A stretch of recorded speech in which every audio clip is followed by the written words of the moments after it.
ஆண்டவருடைய பரிசுத்தமான நாமம் மகிமைப்படுவதாக. நம்ம நேற்று ஒரு பதிவு பார்த்தோம் இல்லையா? நம்ம நேற்று ஆண்டவராய் இயேசு கிறிஸ்து ஏன் இந்த பூமிக்கு வந்தார், அவர் என்ன நோக்கத்திற்காக வந்தார், இந்த மாதிரி விஷயங்களை எல்லாம் நம்ம பார்த்தோம்.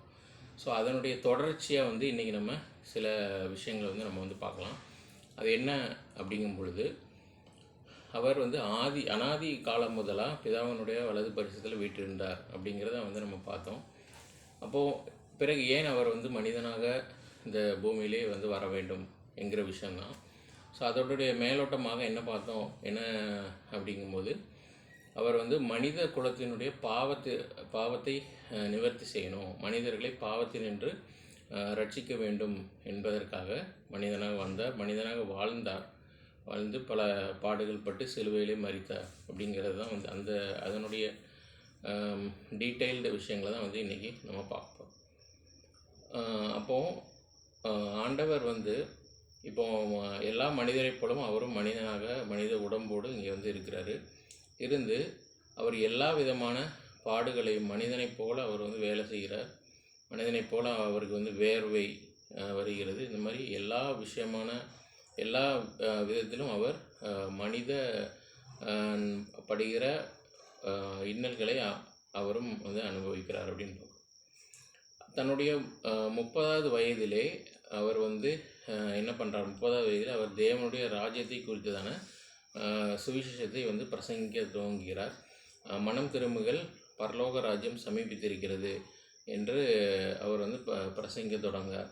யாருக்கு அப்படின்னா இஸ்ரவேல் ஜனங்களுக்கு அவர் பிரசங்கிக்க தொடங்குகிறார். அப்போ அநேகர் அவருடைய பிரசங்கத்தை கேட்டு அவங்க என்ன பண்ணுறாங்கன்னா மனம் திரும்புகிறாங்க. மனம் திரும்பி பாவ மன்னிப்புக்கு ஏற்ற ஞானஸ்தானத்தை அவங்க எடுக்கிறாங்க. எடுத்து அவருடைய போதனைகளை எல்லாம் அவங்க மிகவும் ஆர்வத்துடன் அவங்க கேட்டு ரசிக்கிறாங்க. இப்படியாக அவருடைய ஊழியம் நடந்துகிட்ருக்குது.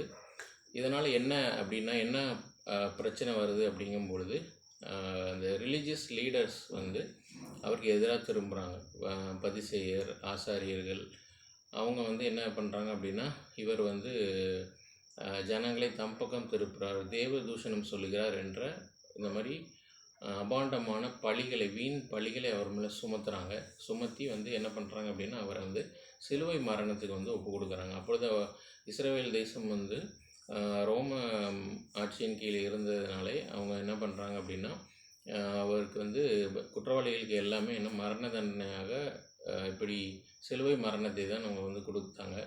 ஸோ அந்த வகையில் நம்முடைய ஆண்டவராகிய இயேசு கிறிஸ்துவும் அவங்க தேவ தூஷணம் பல பொய் சாட்சிகளை அவர் மேல் சுமத்தியும் அது ஒவ்வவில்லை என்று வேதாகமத்தில் இருக்கிறது. இருந்த போதிலும் அவர்களுடைய மன கடினத்தின் நிமித்தமாக இப்படியாக அவருக்கு சிலுவை மரணம், சிலுவை தண்டனை சிலுவை மரணம் தண்டனையாக வழங்கப்படுகிறது. அது ஏன் அந்த சிலுவை மரணம், அவர் ஏன் சிலுவை மரணத்தை அவர் அதை சிலுவையில் ஏற வேண்டும் என்றால் அப்படின்னா, எல்லா மனித குலத்துடைய பாவங்களை நிவர்த்தி செய்யணும். ஒரு மனிதனுடைய பாவத்தை நிவர்த்தி செய்வது எப்படின்னா, பாவமில்லாத ஒரு தரால் தான் அது நிறைவேற்ற முடியும். ஸோ எல்லா மனிதர்களுமே ஒரு வகையில் இல்லை மற்றொரு வகையில் பாவிகளாக தான் இருக்கிறோம். அப்போ பாவமில்லாத ஒருத்தர் தான் பாவமில்லாத ஒருத்தர் அந்த பாவ மன்னிப்புக்கு ஏற்ற விஷயங்களை செய்யணும் அப்படிங்கும்போது அது ஆண்டவராகிய இயேசு கிறிஸ்துவால் மட்டும்தான் முடியும். ஏன்னா அவர் தான் பாவம் அறியாதவர், பாவம் இல்லாத தேவன். ஸோ அவர் மனித உடம்பில் இருந்தனால அவருடைய அது பலிக்கு பாவ மன்னிப்புக்கேற்ற பலியாக அவர் சிலுவையிலே தன்னைத்தானே ஒப்பு கொடுத்தார் அப்படிங்கிறத பார்க்குறோம்.